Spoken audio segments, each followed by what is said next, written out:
Hello, everyone. Welcome back. I'm Steve.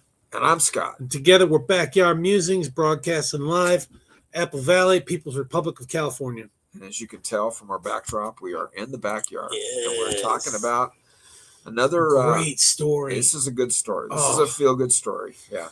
On average, patients only survive 9 to 10 months with terminal brain cancer. Let that sink in. For the first time ever, a child suffering from a deadly type of brain tumor known as a diffuse intrinsic pontine glioma, we're just going to call it DIPG, has been completely cured. Until now, doctors had only been able to offer radiotherapy in an attempt to slow the cancer's growth. Yet this breakthrough offers hope for a more effective treatment. Would you like to know more? This is just a very, very cool story. Appearing almost exclusively in children, DIPG is a rare yet extremely aggressive form of cancer.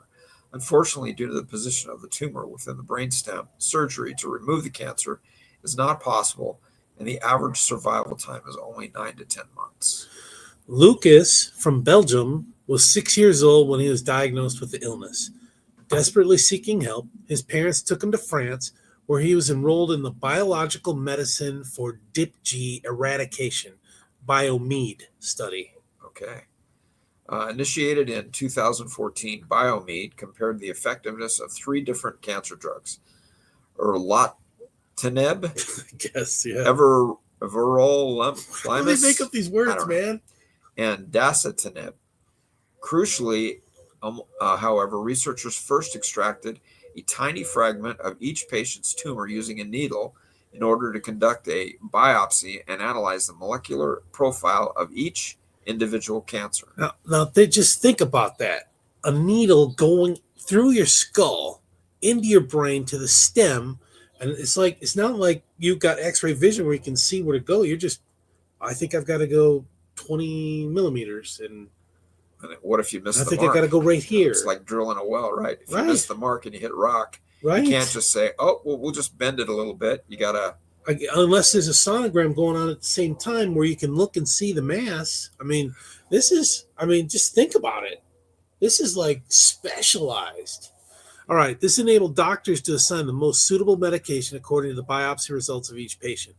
Lucas was one of 233 DIPG sufferers, including in the study, and was treated with everolimus. So, you always say, Scott, if I've got it, let me jump into this study. Yeah, what do you got to lose? What do you got to lose? You always say that. And here it is, yeah, right? This is very cool. BioMed lead researcher Dr. Jacques Grill said that Lucas beat all the odds and at the age of 13 remains cancer-free. Over a series of MRI scans, I watched as the tumor completely disappeared, said Grill. Yeah, awesome. I'm getting goosebumps. While 7 other children included in the trial survived several years after diagnosis, Lucas was the only one to see his tumor vanish completely. Quote, "I don't know any of the other case like him or any other case like him in the world," Grill said. Researchers are still trying to figure out why some patients are more responsive to treatment than others. Although the molecular differences between one cancer and the next are likely to play a significant role. For instance, Grill explains that Lucas's tumor had an extremely rare mutation, which we believe made its cells far more sensitive to the drug. Okay. Based on the results of the initial BioMed study, which ran until 2019, researchers chose everolimus as the candidate drug for BioMed 2.0, which began in September 2022.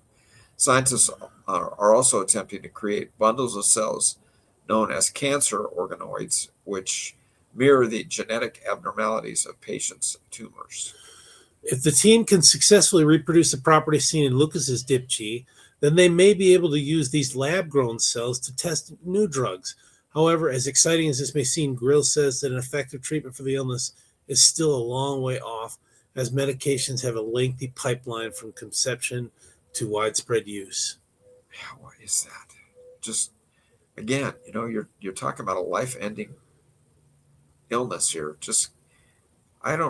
Maybe there's going to be some side effects, I get it, but maybe I would think that some would say, test me. Yeah, But others might say, hey, I'll wait. But how long do you have to wait? That's not a very long time. 9 months, 10 months. On average, this is a quote, on average, it takes 10 to 15 years from the first lead to become a drug. It's a long and drawn out process, he said. Yeah, so I wonder if this looks like it's a one and done, a special flash in the pan kind of thing. Where divine intervention or a miracle involved cells in work. that. Yeah, I wonder.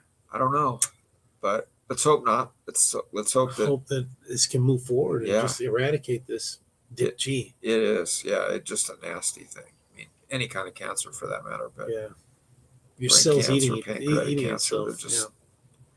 Just don't have much hope. So this is a good story. Thanks for joining us, folks. We'll catch you in the afternoon. Take care, everyone. Thanks. America is listening to Backyard Musings. Or all 686 people. Are we back up to 686? Oh, no, I think it's 685.